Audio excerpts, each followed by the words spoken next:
Essa palestra de hoje, ela está diretamente ligada a um pouco do que o pastor Marcos falou e a um pouco desse slogan do Eagles, que é o mundo sobrenatural dos negócios. Está ligado à capa desse livro, que é um livro que eu escrevi há 12 anos atrás, e em 2005 ele já estava na 8ª edição.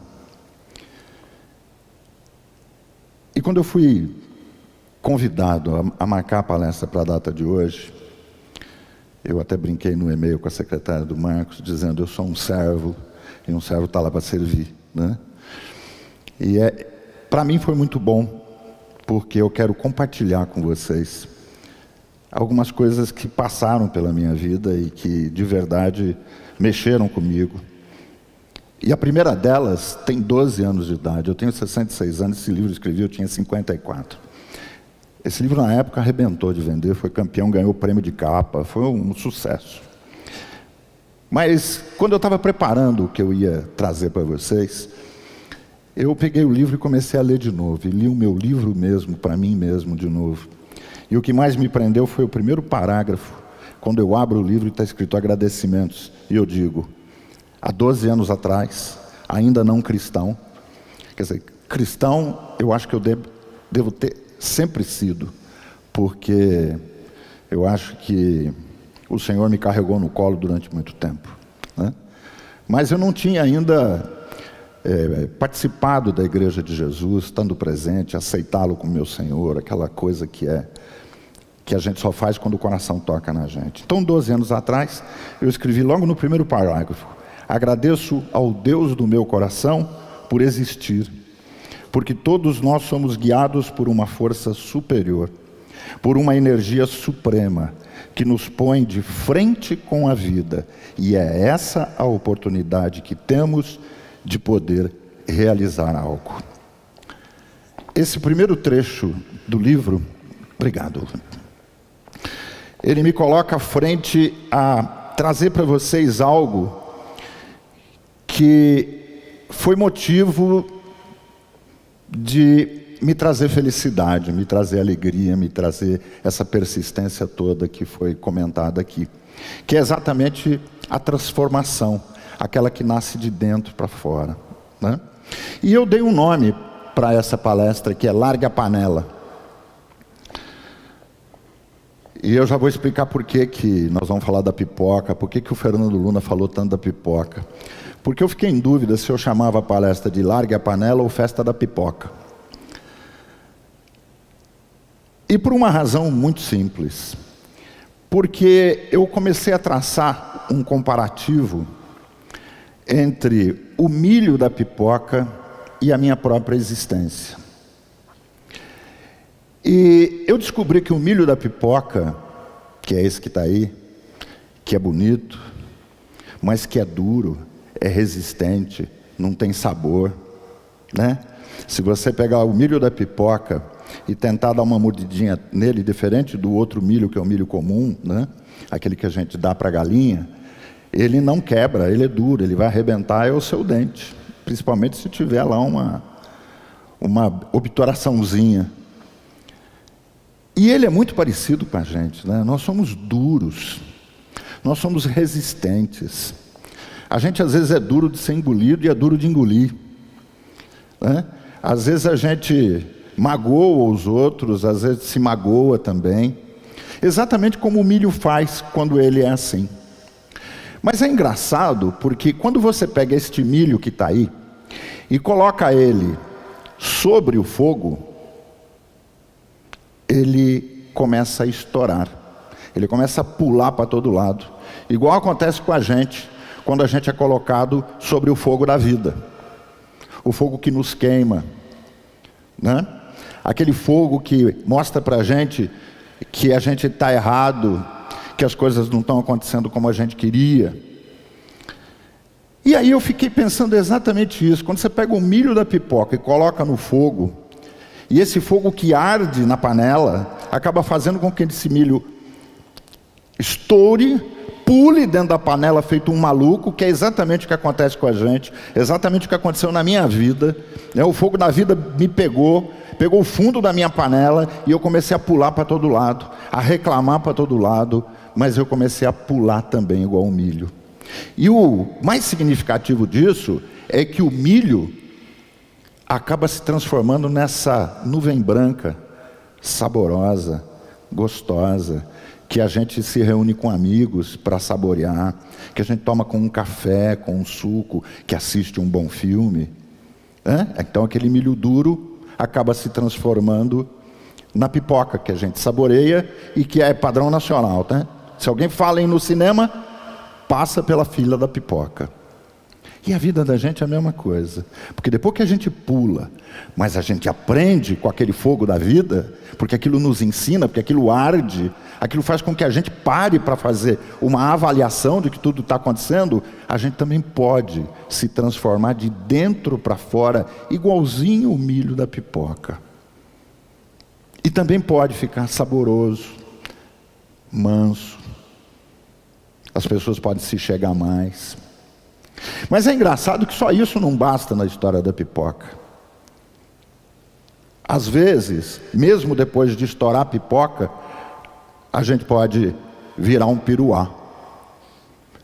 E piruá não tem jeito. Piruá é pior que o milho da pipoca antes de estourar. Porque o milho da pipoca antes de estourar tem a chance de botar no fogo e estourar. Nós temos a chance de ser impulsionados pelo fogo da vida para se transformar. E o piruá é o cabeça dura, é o cara que aguenta aquele fogo, não se transforma e a partir daí ele se torna aquela avalanche de problemas. É o cara que diz para o pastor: não vai dar certo, né? Não dá certo para ele, ele vai dizer que não dá certo para você também. E a gente não pode ser isso, a gente não pode ser o piruá da história da pipoca. O que essa história toda traz para a gente? Que a transformação na nossa vida é a partir das pressões que a própria vida nos coloca. Por mais que a gente vá para o banco da universidade, por mais que a gente seja aquele crente firme, não pode ser aquele crente 6 horas, né? Aquele que passa pelo amigo e fala: hoje não dá para ir na igreja, mas 6 horas por mim, viu? Não pode ser esse, né? Essa transformação é de dentro para fora, igualzinho a pipoca. É essa transformação que a gente está falando hoje aqui. Como é que eu posso enfrentar todos esses problemas, todas essas dificuldades? Eu estava até brincando um pouco antes da gente começar a palestra de hoje, e estava dizendo exatamente isso, né? Se alguém tinha expectativa de que eu ia falar sobre liderança, vendas, resultados positivos, palavras indomáveis, fortaleza na argumentação, tira o cavalo da chuva, porque não é isso não. A gente vai falar sobre a gente. Porque às vezes a gente pratica tudo isso. Eu mesmo já ensinei tantas vezes isso. Eu já aprendi com tantos mestres, mas chega uma hora na vida da gente, no negócio da gente, nas coisas da gente, que patina, não anda. E a gente não sabe por quê, e você começa a fazer uma avaliação de A a Z. O que eu planejei, o que eu planejei, onde eu investi, porque eu investi, qual era o melhor negócio, como é que eu treinei a minha equipe, como é que eu preparei meu estoque, como é que eu preparei o preço de venda do meu produto, como é que é meu mercado, como é que é meu concorrente. Você vai atrás de tudo isso e de repente patina. E você não descobre por que patina. Será que é o seu negócio? Será que é a sua atividade que tem que mudar? Ou será que é você que precisa se transformar para enxergar diferente tudo que está acontecendo na sua vida? Essa é uma avaliação que cada um precisa fazer, que cada um precisa observar. E se tiver uma chance de você mudar alguma coisa na sua vida, eu não tenho dúvida absolutamente nenhuma de que tudo em volta de você vai mudar também. Mas não é mudar, é se transformar. Porque quando a gente muda de fora para dentro. E quando a gente se transforma de dentro para fora. E aí não tem para ninguém. E quando a gente fala em transformação, existem 3 degraus para a gente passar. A gente precisa entender na vida da gente sobre o aspecto das decisões, dos comportamentos, das ações, aquilo que é essencial, aquilo que é importante e aquilo que é acidental. E essa divisão de coisas, elas são simples da gente explicar. Essencial é tudo aquilo que eu preciso fazer, que eu tenho que fazer, e precisa ser feito exatamente agora. Precisa ser feito já. Não pode esperar. Eu não posso esperar amanhã, tem que ser agora, tem que ser já. É uma decisão, é uma atitude, é um movimento qualquer. Isso é essencial. E o importante? O importante é tudo aquilo que eu preciso fazer já. Não dá para esperar para amanhã. Não dá para deixar para depois. Exatamente como é essencial, só que com uma pequena diferença. Só depois de fazer o que é essencial.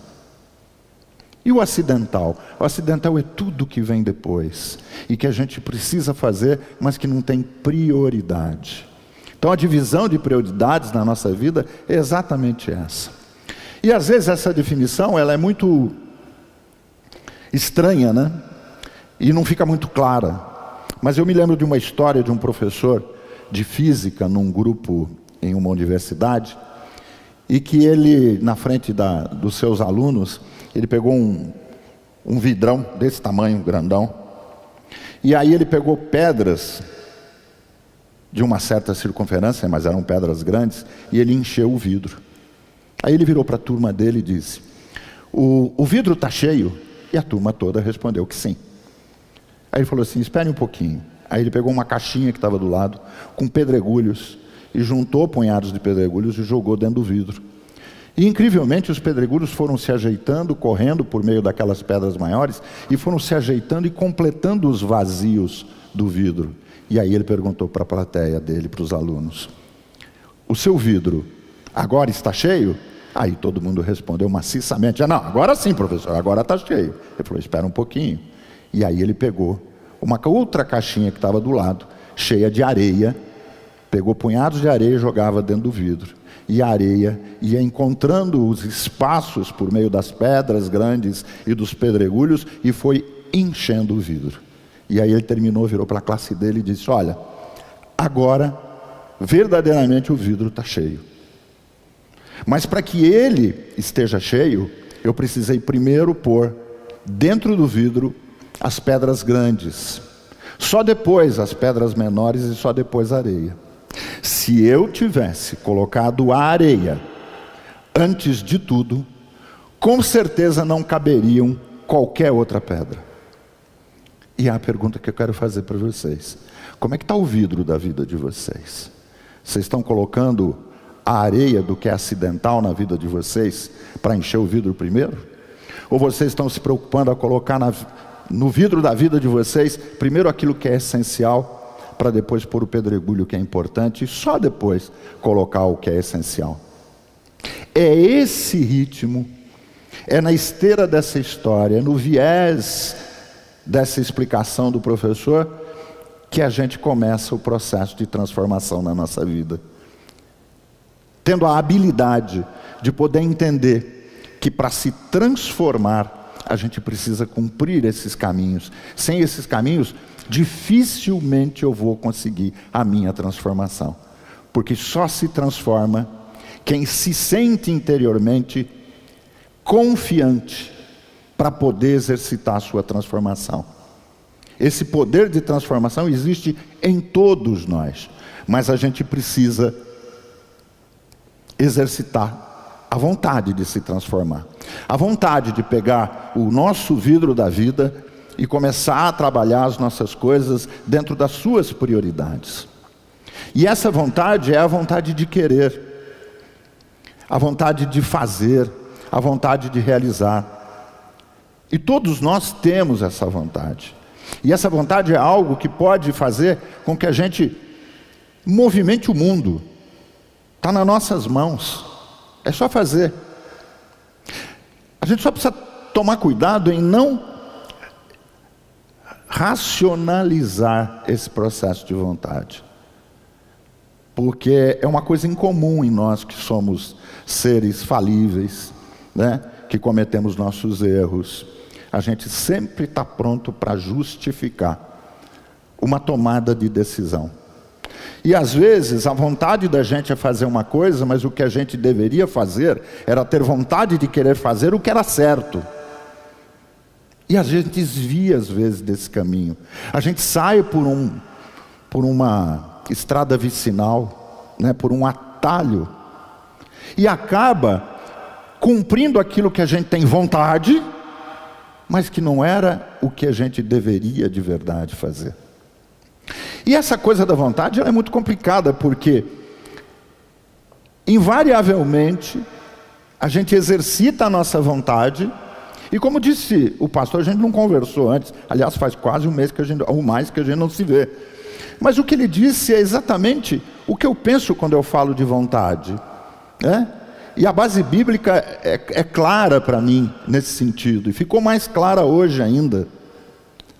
Nós criamos atalhos na nossa vida, porque a gente acha que aquilo, fazendo com vontade, vai dar certo, e a gente não exercita com vontade de querer aquilo que precisava ser certo.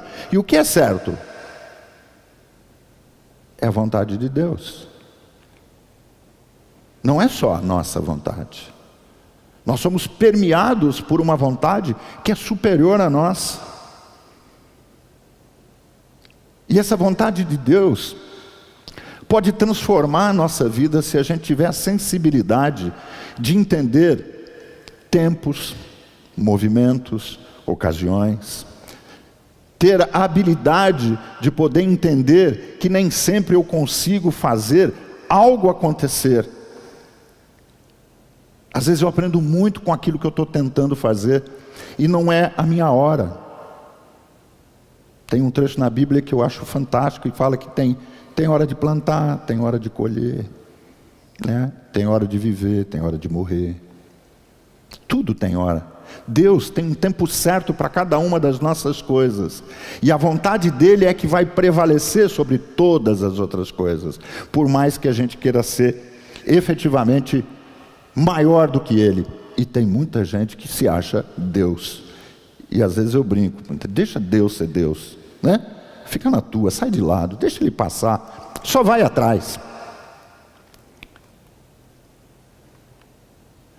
Eu tirei em Romanos 12:12, eu vou me afastar um pouco do centro, Gil, só para ler junto com vocês, falando sobre vontade e vontade de Deus. E esse trecho me toca muito. Quando eu, estudando a Bíblia, eu olhei para esse trecho e falei, nossa, eu acho fantástico o que está escrito. Não se amoldem ao padrão deste mundo, mas transformem-se pela renovação da sua mente, para que sejam capazes de experimentar e comprovar a boa, agradável e perfeita vontade de Deus. E aí eu grifei algumas palavras como padrão, transformem-se, a frase sua mente e experimentar. Por quê? Porque a gente pode dar uma passeada por isso, extremamente interessante. Quando a gente lê lá em cima, não se amoldem ao padrão deste mundo. Padrão, coisa que a gente tenta seguir o tempo todo. Eu vou parodiar o meu pastor, não tem jeito, não é? O carro do cara é bonito, eu preciso ter um. Né? O cara está fazendo treinamento de vendas assim, eu preciso fazer um. Né? Ele agora colocou um equipamento lá na empresa dele que o cara deve estar bombando. Eu vou atrás, vou descobrir, eu preciso pôr uma aqui. A gente segue padrões que são estabelecidos, padrões que são criados, e a gente vai atrás, a gente vai na onda. Me lembro que, quando eu falo na onda, eu sempre me lembro que eu trabalhei no teatro quando era bem jovem, e eu fiz uma peça, eu fui o papel principal dela, chamava Quinta Onda, né? Então era uma praia que tinha aqui atrás, e uma lona que descia assim na diagonal, fazendo as ondas. Era um desenho de onda, e eu era a quinta onda, eu ficava em quinto lugar. Quando eu tocava a música, eu levantava a lona assim, abaixava. Eu era a quinta onda. Então quando a gente fala da onda, a gente fala sobre o aspecto do padrão. Nós estamos seguindo o padrão dos outros. Para, gente! Avalia o que os outros estão fazendo, avalia o mercado, avalia para onde está indo aquilo que você está fazendo, como é que as coisas... Mas não vai atrás. Senão nós vamos parecer aquele bando de formiga lá, uma vai na frente, vai todo mundo atrás. Se tiver veneno lá, morre todo mundo, não é? Não se amolde ao padrão deste mundo. Por quê? Porque você precisa se transformar. Transformar é de dentro para fora. A frase é: transformem-se, não mudem. Porque a gente muda atitudes, a gente muda comportamento, a gente muda ações, mas a gente é o mesmo. E quando a gente se transforma, as mudanças são naturais pela transformação. Você se transformou, as coisas começam a acontecer diferente, e você não precisa amanhã ou depois escorregar e ser de novo o que você era, porque você se transformou. É diferente de mudança, de mudar. Aliás, mudança é complicado, porque a etimologia da palavra mudança racha ela no meio, ou você muda ou você dança, certo? E aqui não, aqui é transforme-se. Você não vai dançar nunca. Quando você se transformar, você vai perceber que tudo ao teu redor fica diferente. E como é que você vai se transformar? Pela renovação da sua mente. Aqui, tudo que está aqui vai para cá. E daqui vai para lá. Então, se eu penso demais em dinheiro, e se ele fica muito aqui, ele acaba se colocando na frente do meu Deus, do Deus que eu sirvo. Quando na realidade eu preciso transformar a minha mente com coisas que me renovem, com coisas que me criem esperança, com coisas que me dê alegria, como prática do amor, como prática do querer bem, do tratar bem, do sentir bem. Você já pensou como seria muito melhor o mundo se a gente não visse as notícias que a gente vê hoje? Vocês viram para onde que a gente está caminhando? Você põe no Datena, é a filha que matou o pai, aí você muda. Você vai lá para a Record, bota no outro programa, aí é o pai que matou a filha. Gente, isso é ódio. Então o que está na mente está indo para o coração e está indo para esse movimento todo. A gente precisa transformar a nós para ver se a gente faz a nossa parte para transformar isso que vem em volta. Senão vai ficar difícil, né? Para que sejam capazes de experimentar, saborear, degustar, se alimentar e comprovar a boa, agradável e perfeita vontade de Deus. Isso é que faz a gente se transformar. É a gente exercitar esse processo todo. E aí, eu fiquei pensando na panela, né? Que panela? A panela do urso. Todo mundo conhece a história da panela do urso? Levanta a mão quem sabe. Ninguém sabe a história da panela do urso. O Leandro sabe, né, Leandro? Porque num momento de desabafo, eu mandei um e-mail para ele. A panela do urso. O urso entrou no acampamento. Os caçadores estavam todos lá no acampamento, tal, e o urso entrou no acampamento. E esse ursinho, ele estava faminto. Ele precisava se alimentar.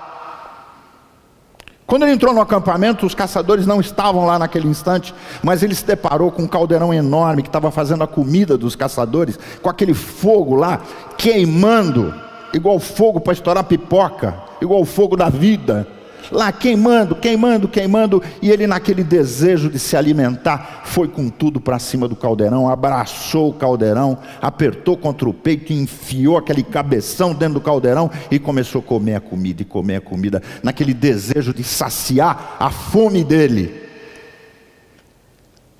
Só que aquilo estava muito quente. E tristemente, ele abraçado naquele caldeirão, não percebeu que suas patas queimavam, que seu peito queimava, que seu pelo grudava no caldeirão. Enfiado com a cabeça dentro do caldeirão, ele sentia aquele calor subindo, mas ele, matando o seu desejo, nem prestou atenção nisso, e quando ele menos esperava, ele perdeu o controle, se sufocou, e ferido do jeito que estava, morreu. A história é triste, mas eu quero ilustrar essa história para vocês, porque ela parece assim fantasiosa, né? Imagina que um urso vai entrar no meio de um acampamento e vai realizar o desejo dele, enfiando a cabeça na panela e não largando mais a panela. O animal, ele é um ser desprovido de maldade de sentimentos, seja qual for o animal, mesmo aquele que é mais nervoso, mais bravo, ele não tem a maldade nele. E quando ele tem um desejo, ele vai para resolver o desejo dele contra tudo e contra todos, porque ele não tem a sensibilidade das coisas. Ele vai para resolver. E hoje no meu almoço, quando terminou o almoço, a dona Leni pegou a panela de pressão e tinha lá um restinho de coisas, ela ia lavar, e eu falei para ela assim: bem, põe a panela no chão. Todo mundo sabe aqui que eu tenho pitbull, né? Aliás, eu tinha 3 pitbulls, uma infelizmente morreu por causa de um problema, e eu fiquei com os 2 machos, os 2 pitbulls e ainda uma vira-latinha lá em casa. E um dos meus pitbulls, ele chama Boi. Quer dizer, ele é um pitbull boi, de tão grande que ele é. E olhem a cena para ilustrar a história do urso.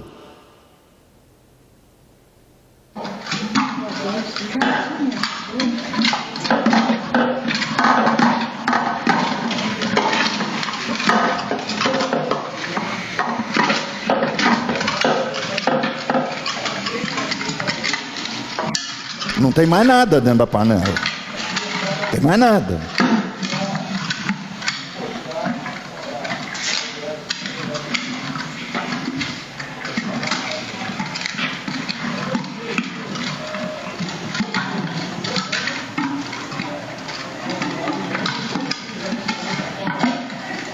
É? Ah, imagina. Só tem que lavar agora. Olha o que ele faz de novo.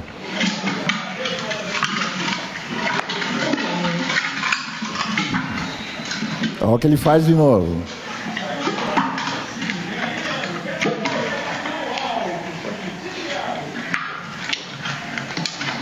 É tudo som ambiente ali, né?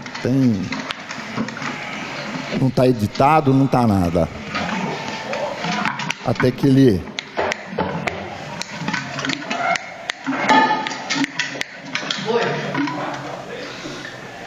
Até que chama a atenção dele, ele para, e aí ele vem me lamber. Eu só coloquei, isso foi ocasional, não tinha nada a ver com a palestra, eu estava brincando na hora do almoço, porque eu penso que na vida, a gente não tem lugar nenhum que está escrito, que se você tem um sofrimento, se você tem uma angústia, se você tem uma dor, se você tem uma decepção, você tenha que chorar. Está escrito em algum lugar? Nenhum lugar. Se tem algum, me falem aí.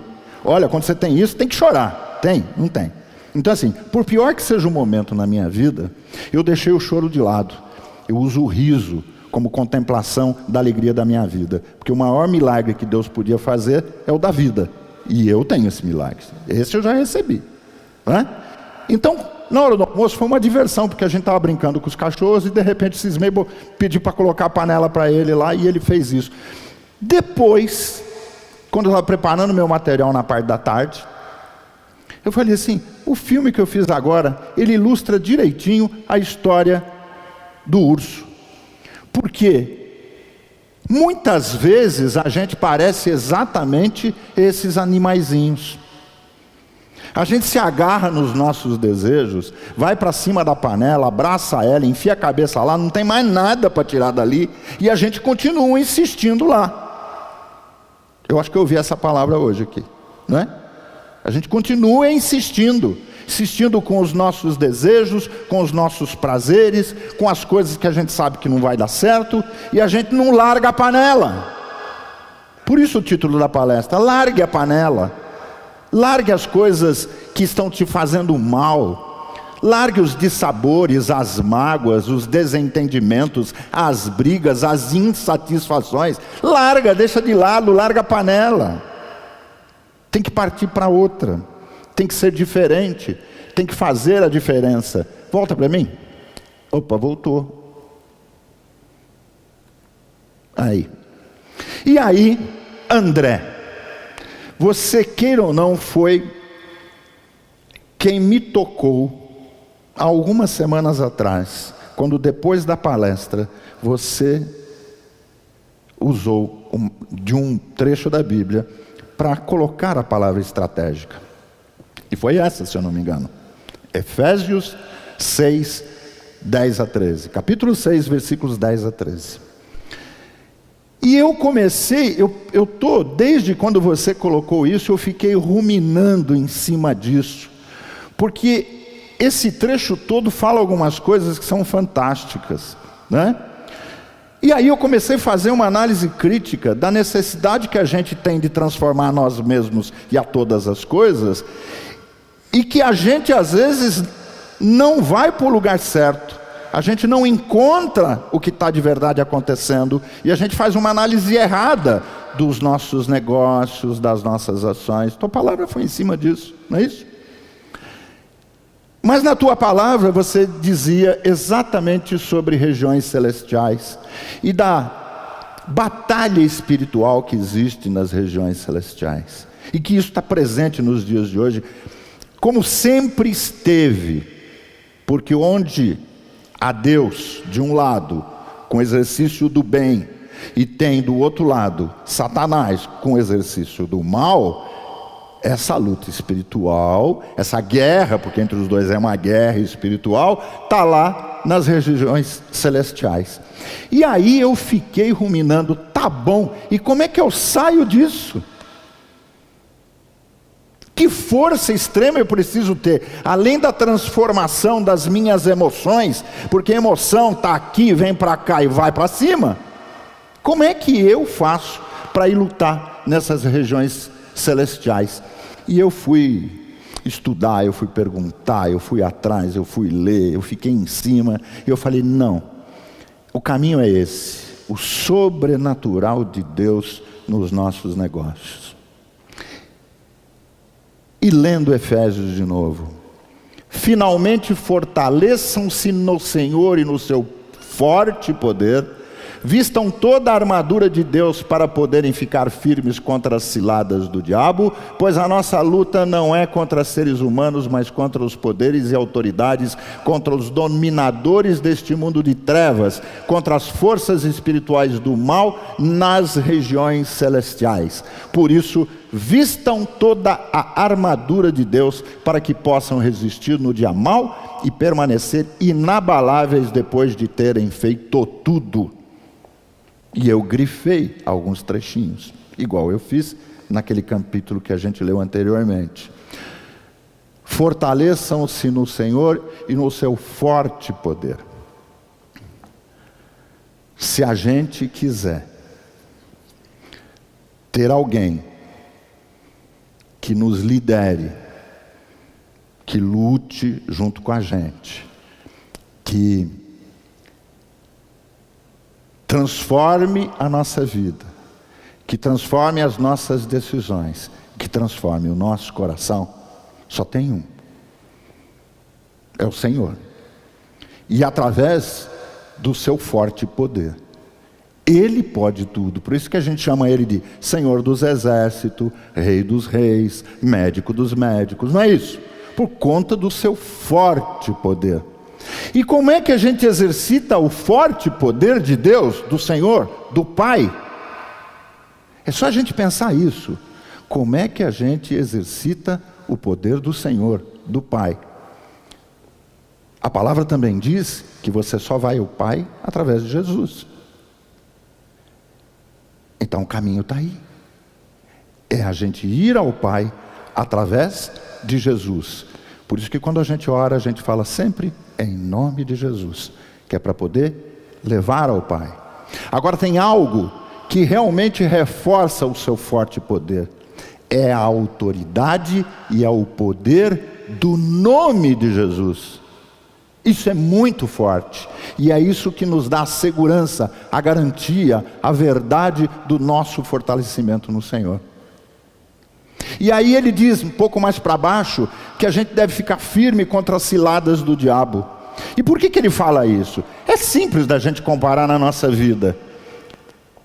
O inimigo está o tempo todo nos espreitando, né? O cara da concorrência está olhando para os nossos negócios o tempo todo. Se você não está olhando para o dele, você está cometendo um erro, porque você precisa avaliar para onde ele está indo e como é que ele está procedendo. Mas o inimigo está o tempo todo espreitando, né? Você vai ao banco, no caixa automático, para sacar seu dinheiro e de repente é assaltado. Pô, o cara caiu de paraquedas ali para ser assaltado, ou ele está o tempo todo espreitando. Você vai participar da concorrência e chega na hora H, você acha que está tudo muito bem e aparece o vendedor do seu concorrente, você não sabe de onde, com uma proposta melhor que a tua. Não caiu de paraquedas, ele ficou lá espreitando, avaliando, vendo onde estavam suas fraquezas, porque afinal de contas o inimigo ele vem para quê? Para roubar, para matar, não é isso? E a gente perde com ele. E essas são as ciladas do diabo, e a gente tem que estar atento a essa cilada.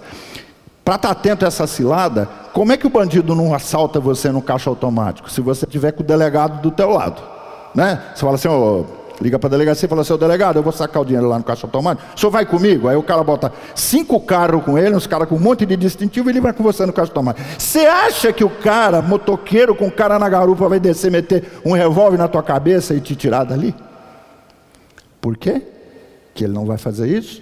Porque você foi com aquele que ia te defender naquela hora.